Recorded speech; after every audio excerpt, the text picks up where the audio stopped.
Macri por una sencilla razón, que esto me hago responsable de lo que digo. Sí. Si el gobierno fuese víctima y no cómplice de lo que está ocurriendo, lo primero que tendría que hacer es dar a publicidad la lista de quienes están comprando dólares. Sí. ¿Mm? Esa sería una medida de transparencia elemental. Si yo estoy, el país entra en crisis por una corrida al dólar, lo mínimo que puedo hacer es por lo menos desenmascarar quiénes son los que están detrás de esta maniobra. Y eso se No puede, declarar... esa información que se puede hacer pública, esa perfectamente, ¿no? Sí, perfectamente, esa información se conoce pero se mantiene en secreto. Lo mismo que yo venía diciendo de quiénes eran los tenedores de las LEVAC, porque resulta que cerca de 24.000 millones de dólares de LEVAC pasaron de los fondos de inversión, fondos especulativos, fondos comunes de inversión o más llanamente fondos buitre, fondos golondrina, es decir, que entran y salen según las conveniencias, pasaron de tenedores especulativos de fondos de inversión, se los traspasaron a los bancos locales. A ver, Héctor, para sintetizar un poco, podríamos decir entonces que el gobierno de Mauricio Macri ya desde el principio tenía una política de hacerse rehén de estos fondos o estos inversores financieros y especulativos, ¿no? Y que eso se ha entrado en un cuello de botella ahora. ¿Es correcto? Estoy diciendo, sí, exacto. Yo lo estoy diciendo esto desde el mismo momento que asumió la administración Macri. El presidente Macri vino a gobernar con deuda. El gobierno Macri reventó la situación de deuda por la toma masiva de deuda sin capacidad de repago y llevó al país a un nuevo default. Lo que pasa es que este default sigue siendo enmascarado porque el Fondo Monetario lo sostiene. Si el Fondo Monetario no le hubiera aceptado prestarle de emergencia esa suma récord de 50.000 millones de dólares, ¿de qué se disfrazaba el presidente Macri? ¿Qué hacía el presidente Macri si tiene los mercados cerrados? Tenía que dimitir, por eso se habla, incluso esta versión ya ha circulado varias veces, ¿no? Sí. Se habla de una posible dimisión del presidente Macri. o de adelantamiento de las elecciones, por lo menos eso se viene rumoreando durante toda la semana. Ahora, le voy a hacer unas preguntas muy simples de sentido común. Digo, si el gobierno no puede pagar y si va a poder pagar menos en el futuro, ¿por qué le interesa al Fondo Monetario sostenerlo?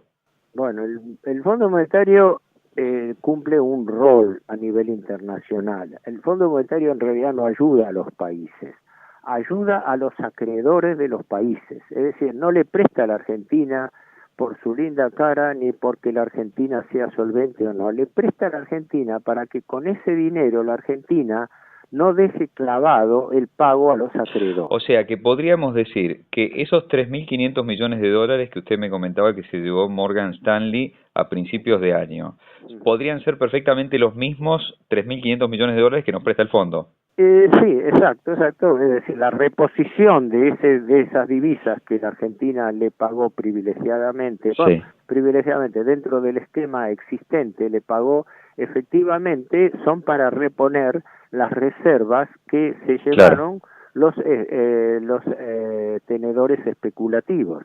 Lo cual crea una...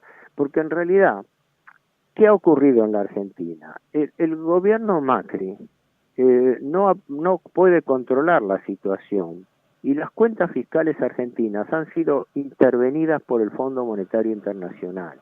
Cuando uno lee el memorándum de entendimiento, ¿no? Que firmó la Argentina en junio, ¿no? Se encuentra con que, fíjese usted, la Argentina tiene que rendir informes trimestralmente, mensualmente y suministrar información diaria al Fondo Monetario Internacional, a la misión, para que supervise unas 10 variables: tipo de cambio, tasa de interés, stock de depósitos, encajes, etcétera. Quiere decir que la Argentina está sometida a un monitoreo diario y todavía aclara, específicamente el memorándum de entendimiento, aclara que si el país, el Banco Central, decidiera modificar cualquiera de esas variables, tiene que consultar previamente con la misión del Fondo Monetario. Quiere decir que si el gobierno ha llevado la tasa, como ya llevó el titular Caputo, a 45%, garantizándole a los acreedores, cosa inusual, ¿no? Garantizándole a los acreedores que hasta octubre el gobierno va a pagar 45% de interés sobre las LEVAC, ¿no? Y ahora las acaba de llevar a 60%. Eso se hace con el permiso del Fondo Monetario, según el acuerdo firmado. Así que el gobierno Macri no es dueño de ninguna de sus decisiones, tiene las cuentas fiscales intervenidas. ¿Y por qué motivo no revela, por ejemplo, la identidad de los grandes compradores de dólares, que son los que están empujando el precio hacia arriba? Bueno, la explicación personal mía de Giuliano es que es cómplice de los acreedores, y ahí viene un problema mucho más general, que es el conflicto de intereses que tiene todo el funcionariado superior del gobierno Macri con los bancos acreedores. Vuelvo a insistir en esto. Desde el exministro Prat Gay hasta el propio Luis Caputo, todo su staff de funcionarios, ¿no? Vienen de la banca Morgan o del Deutsche Bank. Desde que asume el gobierno Macri, a nivel préstamos, los principales prestamistas de la banca comercial que tiene la Argentina son la banca Morgan y el Deutsche Bank. Héctor, si usted tiene que recomendarle a un amigo que tiene un plazo fijo en dólares o una caja de ahorro en dólares, ¿qué le dice? ¿Que lo saque o que los deje?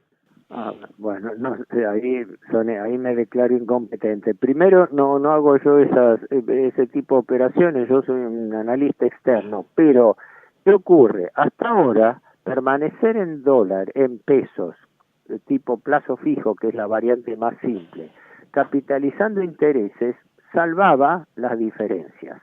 Pero en un momento en que la devaluación de lo que va del año pasó del 80 al 100%, ahora ya entra el riesgo de alguna forma de retención, no digo confiscación, pero interdicción sobre los dólares.